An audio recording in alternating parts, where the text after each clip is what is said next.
climbing a mountain or climbing Everest, and the numbers are going up every year, so it's not as rare to climb Everest as it used to be. But the amount of time they get to spend at the summit is like minutes. It's minutes, and they spend literally weeks climbing.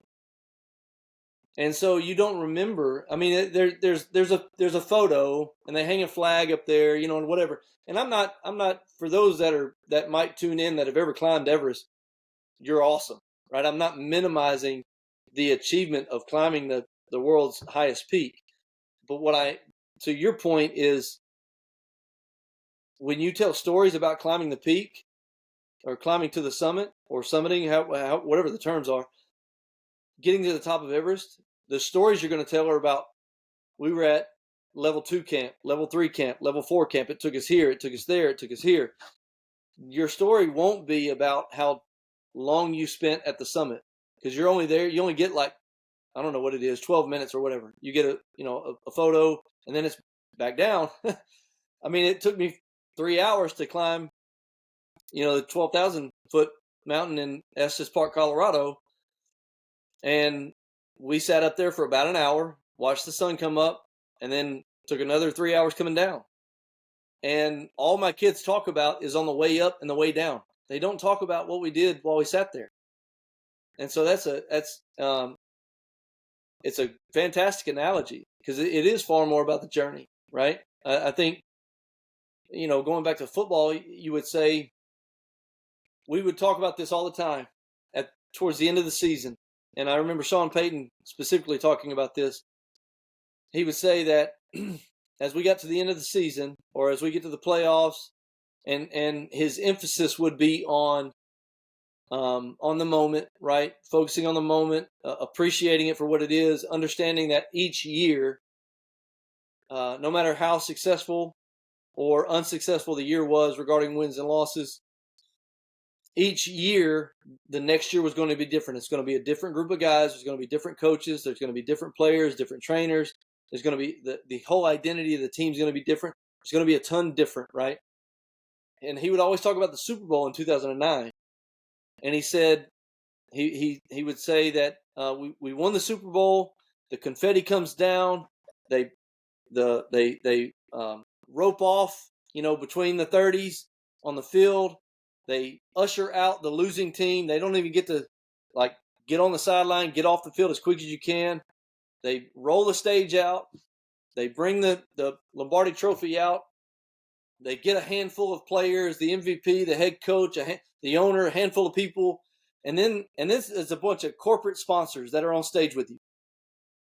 And you talk for about an hour. You celebrate. You go into the locker room, and half the team's already gone.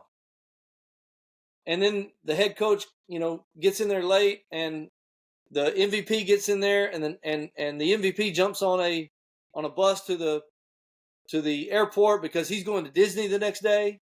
And so by the time you get back to the facility 2 or 3 days later, most everybody's already gone and checked out. You haven't seen each other. You didn't even get to celebrate together outside of maybe an hour, and then there's free agency, and then there's cuts, and then there's firings, and then there's all this different. And so after you reach the pinnacle and the height, you spend maybe an hour together with the team that you've been working for the last 20 weeks to achieve this ultra rare, fantastic goal, and you don't get to celebrate it very much. And in fact, it's kind of like, how quickly can it be dispersed? And tomorrow you wake up, and yeah, you're a Super Bowl champ, but you didn't really get to do anything after the Super Bowl.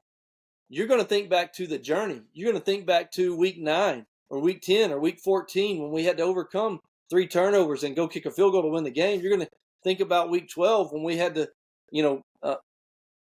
beat Seattle in overtime, whatever it is.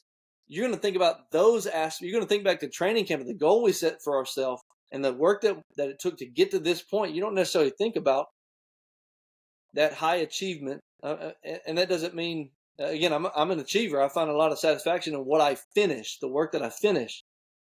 But it's the journey. It's far more about the process in getting there and celebrating that. I think that's why I'm, people use the term journeyman as if it's an insult to me, right? And I'm going, no, that's a badge, buddy. I wear that proud, because the process of becoming a journeyman meant that um, um, that I was there, and I did it for a long time, and it wasn't always easy, and it wasn't always pretty, but man, I did it. You call me a journeyman? Absolutely, I am a journeyman, and it is far more about the journey, and the journey is what shaped me and is what I remember.